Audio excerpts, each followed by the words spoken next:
Hi YouTube, it's Mama Jojon. Baby Fawn Charlotte, who I should start calling Little Fawn because she's not really a baby anymore. She's a big kid. So Little Fawn Charlotte.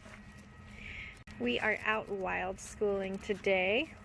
It's another wet trail day. It's been a really wet spring here. And today is going to be kind of a dual day because I'm getting a lot of things done out on this hike. We'll be working with Charlotte on following directions, paying attention to where I'm at, stopping and going. And then I also have this basket with me that I'm going to be filling up with honeysuckle. And something that I want to work on right now is gathering a bunch of honeysuckle. It's an invasive species. We're going to try to use all different parts of honeysuckle to make everything from jams and syrups to dried honeysuckle flowers to wreaths. We're gonna just try to do it all. If you guys aren't familiar with honeysuckle, it's kind of like a tree slash bush. Let me back up so you guys can see.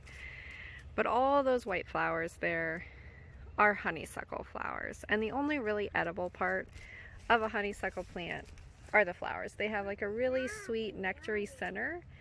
And there are a few different things you can make with them. As you can see, it's kind of like these long oblong petals with yellow insides. Well, it's actually a very invasive species in the Midwest, and it's a huge threat to our hardwood forests. Basically what we're going to do with them is we're going to pick a bunch of them. The main thing I'm going to do is I'm going to dry them. And it's just like walking with my basket and just grabbing petals as we're walking by because Charlotte is such a moving, grooving machine. She is always on the go. So that is kind of how I'm accomplishing the task of harvesting them while being out with a toddler.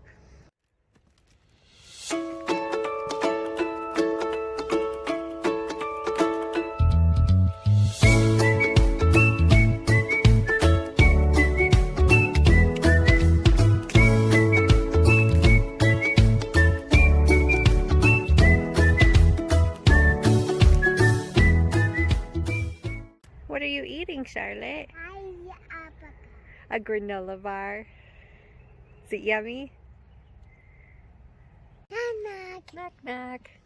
A great thing about wicker baskets, other than fabric, bags, or plastic, is that you can put wicker baskets on the ground and pick them up, and because they kind of have like an airy, light, very dried feel to them, they dry out relatively quickly themselves, and they're also super lightweight and easy to carry. So wicker baskets are like one of my favorite things to collect and then bring out in nature because they're so easy to use outside. And just came out, which is amazing, especially for harvesting honeysuckle because the flowers will open up and they grow in clusters of like 3 to 4, but they're easiest to grab when they're actually in bloom. So this makes harvesting them way easier because they're going to open up to greet that sunshine. So that makes me super happy. The battle of doing any wild crafting as a single mom is paying attention to where your 2-year-old is at. Charlotte is currently inspecting a little, I don't know, is this called like a stream or like a puddle? These are the kind of branches I look for, just like completely covered in flowers. So easy to harvest a lot really fast. You found a rock! Cool! That is neat. Good job. All these rocks, and she's excited she found this one. Favorite parts of being out and harvesting honeysuckle, although it's an invasive species, it's like terrible in the Midwest, is that my grandmother used to have honeysuckle in her yard, and I remember her taking my brother and I out there and showing us how to like pick off the flowers and suck the honeysuckle out. It's just kind of a very sweet, nostalgic experience for me to be out here, and I'm excited for Charlotte. I think next year will be the year when she really catches on to like how to pick honeysuckle and gather it and eat it. At 2, I don't really want to show her how to put like a wild plant in her mouth just in case she started doing it with any type of plant, which could be extremely dangerous. So we're just holding off on now. She sometimes will pick the flowers with me, but for the most part it's just me.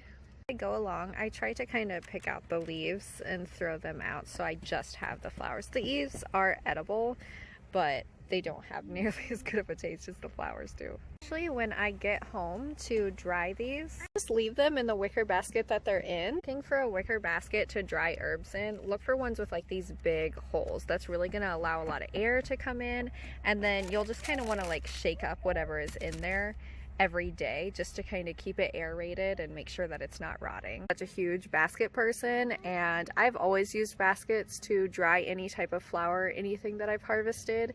If you want to keep the color in them, like you're drying them for decorative purposes, you're going to want to like hang them upside down, and I do that too. But in terms of just drying them for eating purposes or craft purposes, like soaps, they'll just be dried in the basket.